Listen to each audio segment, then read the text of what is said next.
এই দেখো আমি শসা আর মুড়ি খেলাম, শসা মুড়ি কাঁচা লঙ্কা।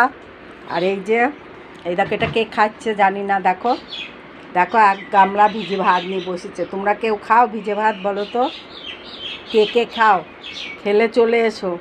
ভিজে ভাত খেতে, এখানে ভিজে ভাতের আড়ত আছে জানো। এই দেখো, আর ওই যে আমাদের এখন মুড়ি নেবে, মুড়ির ঢপ বার করলো। এই হচ্ছে, এই দেখো আমার স্মৃতি, কবে তৈরি করেছিলাম, কোথায় রাজস্থান না কোথায় থাকতে, মধ্যপ্রদেশ না রাজস্থান থাকতে এসব তৈরি করেছিলাম। এই দেখো ভাইয়ের বইয়ের ঘরে বলে আছে, আমার ঘরে হলে থাকতো না, কবে কোথায় চলে যেত, ফেলে দিতাম। এরকম দেখো, এ দেখো আমার ভাইয়ের রান্নাঘর, গ্যাস, পৈতে হয়েছে, সেই পৈতে